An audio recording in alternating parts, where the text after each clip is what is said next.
What's up, gang? It's Jay coming at you from the Hooch, and this is going to be our next installment of bits of kit that I like to carry on my gear, on my person, so on and so forth, right? So today we're going to talk about lighting. So lights that you may have or may want to keep in your kit or on your person for use out in the field. Now, we all know the dangers of using any kind of a light source out in the field, right? I mean, it's instantly going to give your position away to anybody that's out there that's possibly looking for you. But there are times when you need to use light. Maybe it's a task light for navigation, for taking notes. Maybe you're trying to send a salute report, so on and so forth. Maybe it's a tough stretch of travel where you need to light up the area a little bit just because of safety considerations. So light that I carry in my kit, and I try to keep it really simple. So I have GP pouch on my kit that is easily accessible, and in that GP pouch I like keeping a basic headlamp. This one here happens to be the Princeton Tec Lights. Now, something that I want to warn you guys with if you're throwing a headlamp in your kit, make sure it is a style that when you first turn it on, that it's a red light. You do not want to be out in the field 2 o'clock in the morning trying to figure something out, and you go to turn your light on and bam, it's a bright white light, right? It's a huge no-no. Don't be that dude. So here you have a red light, easy on, easy off. If you want to turn on the white light, you have to keep it pressed for 2 seconds, and then your white light turns on. But otherwise, it's real basic, real simple. You pull it out of your kit, boom, red light, you're good to go. Nice and simple. Another light that I like to keep on my kit is a small red push light. These are like $1 or $2 a piece, guys, on Amazon, eBay, wherever you find them at. But these are great for just a quick, simple, maybe you're trying to look at your map. Maybe you're trying to take some quick notes. This is just a quick, easy way of doing it.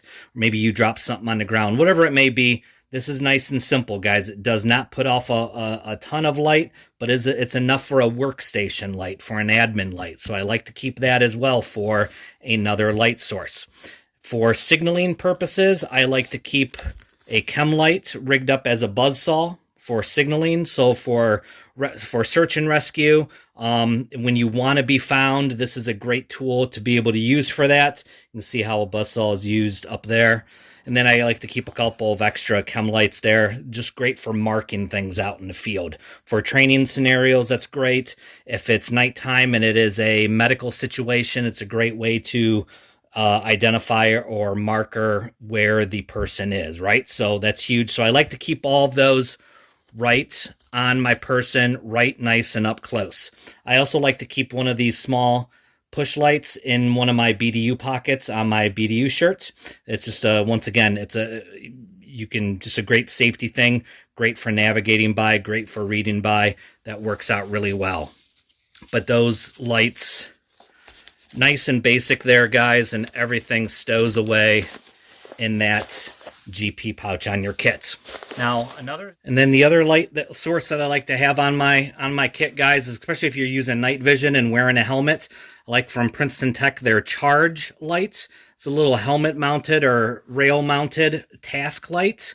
It's literally for up close tasks, admin purposes. So this particular light has a red, green, a white light, and then an IR light on it as well.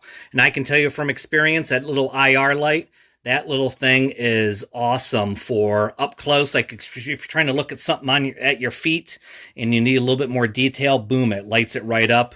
But that's another nice light source to have on your person as well. It can supplement your headlamp, but it also, like I said, works with your night vision as well. And then last but not least, and I like having one of these on my helmet, is some sort of a strobe. So the strobe, once again, for rescue purposes, training purposes, it's great to be able to keep track of where your guys are out in the field. But it's also a green strobe, and it's also an IR strobe. So you can set it for that as well, so it can be seen with night vision, but not by the naked eye. But that's another good source. I think this one's made by Nitecore. So anyways, guys, that is what I recommend for light sources to keep on your kit. It's worked well for me throughout all these years, but I highly recommend them. It's very basic, very simple, but you have to understand what your use is for the light and how it plays a role in your overall kit and your overall mission. So anyways, guys, that's all I got. You guys take care, keep getting out there, and we'll talk to you soon. Later.